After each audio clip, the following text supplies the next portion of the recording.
सौभाग्यशाली गुरमुखों, आज की अमृत कथा घमंड और साधना।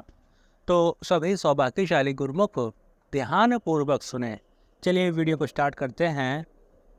एक गांव में संत कबीर गांव के बाहर झोपड़ी बनाकर अपने पुत्र कमाल के साथ रहते थे। गुरमुखों, लाश को लेकर पहुंचे, कुटिया पर देखा बाबा तो है नहीं, अब क्या करें। तभी कमाल आ गए अंदर से। उनसे पूछा कि बाबा कब तक आएंगे। कमाल ने बताया कि अब उनकी उम्र बहुत ज़्यादा हो गई है, सब मंदिरों के दर्शन करके लौटते लौटते रात हो जाती है, आप काम बोलो क्या है। कमाल ने ऐसा कहा तो लोगों ने लड़के के मरने की बात बता दी। कमाल ने सोचा कोई बीमारी होती तो ठीक कर देता, पर ये तो मर गया है, अब क्या करूं। फिर भी सोचा लाओ कुछ करके देखते हैं, शायद बात बन जाए। कमाल ने जो संत कबीर का कमंडल था वो उठाया और लाश की 3 परिक्रमा की। फिर 3 बार गंगा जल का जो कमंडल था उसमें से छींटे मारे और 3 बार राम नाम का उच्चारण किया। अब लड़का देखते ही देखते उठकर खड़ा हो गया। लोगों की खुशी की कोई सीमा नहीं रही। इधर कबीर जी को किसी ने बताया कि आपकी कुटिया की ओर गांव के जमींदार और सभी लोग गए हैं। अब कबीर जी झटकते कदमों से बढ़ने लगे। उन्हें रास्ते में ही लोग नाचते कूदते मिले।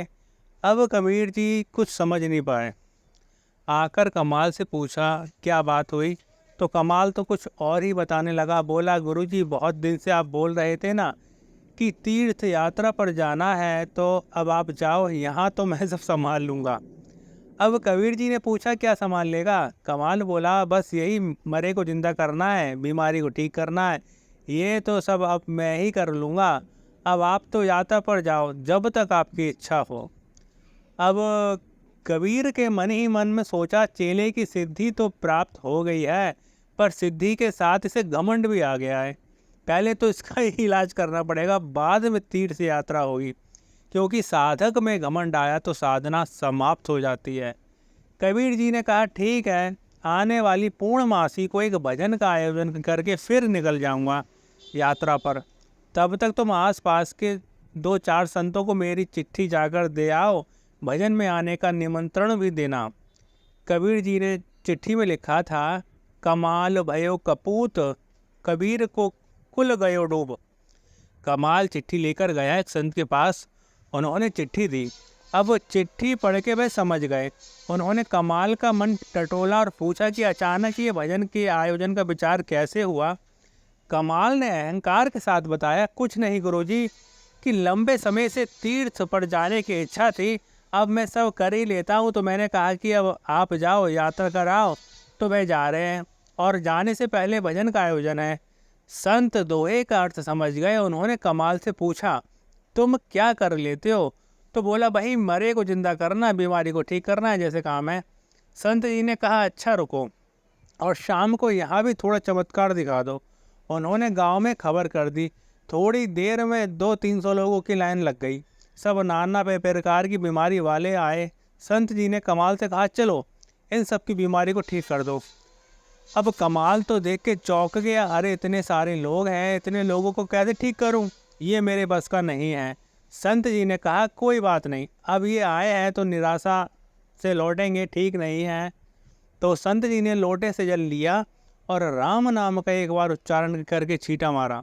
एक लाइन में खड़े सारे लोग ठीक हो गए। फिर दूसरी लाइन पर छींटा मारा, वे भी ठीक हो गए। बस 2 बार जल के छींटे मार कर 2 बार राम बोला तो सब ठीक हो के चले गए। अब संत जी ने कहा अच्छी बात है कमाल, हम भजन में आएंगे। पास के गांव में एक सूरदास जी रहते हैं, उनको भी जाकर बुला लाओ, फिर सभी इकट्ठे होकर चलते हैं भजन में। कमाल फिर चल दिया सूरदास जी को बुलाने। सारे रास्ते सोचता रहा कि ये कैसे हुआ कि एक बार राम कहते ही इतने सारे बीमार लोग ठीक हो गए। मैंने 3 बार नाम लिया, 3 बार गंगा जल छिड़क कर 3 बार राम नाम लिया, तब बात बनी कहीं जाके। यही सोचते सोचते सूरदास जी की कुटिया पर पहुंच गया। जाके सब बात बताई कि क्यों आना हुआ। कमाल सुन ही रहा था कि इतने में सूरदास बोले बेटा जल्दी से तोड़ के जा, टेकरी के पीछे नदी में कोई बहा जा रहा है, जल्दी से उसे बचा ले। कमाल दौड़ के गया, टेकरी पर से देखा नदी में एक लड़का बह रहा था।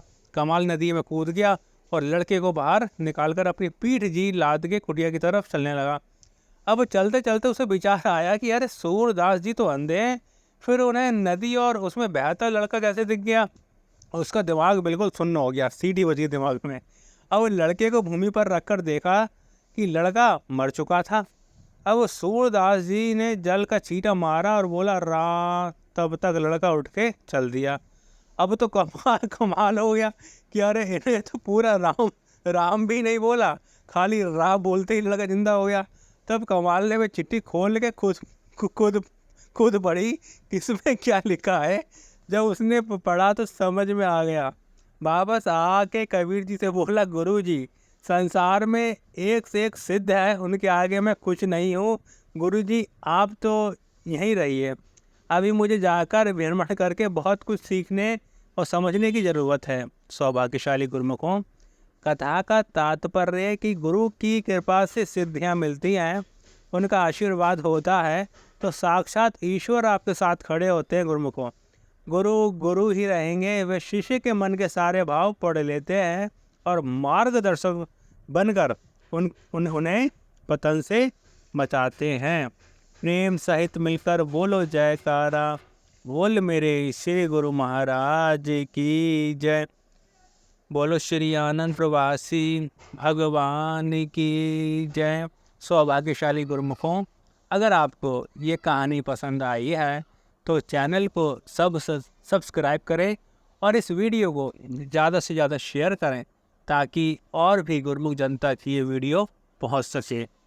सौभाग्यशाली गुरुमुखों, श्री गुरु महाराज जी ने जो नियम बतला दिए हैं, जो 5 रत्न बख्शे हैं, श्री आरती पूजा सेवा सत्संग सुमिरन और ध्यान श्रद्धा सहित जो नित्य करें निश्चय हो कल्याण। हर वार की इस तरह भी सौभाग्यशाली गुरुमुखों हम 5 नियम पर जोर दे रहे हैं ताकि आप सब गुरुमुख जन घर बैठे उन नियमों को पालन करके श्री गुरु महाराज जी की खुशी को हासिल करें। प्रेम सहित मिलकर बोलो जयकारा, बोल मेरे श्री गुरु महाराज की जय।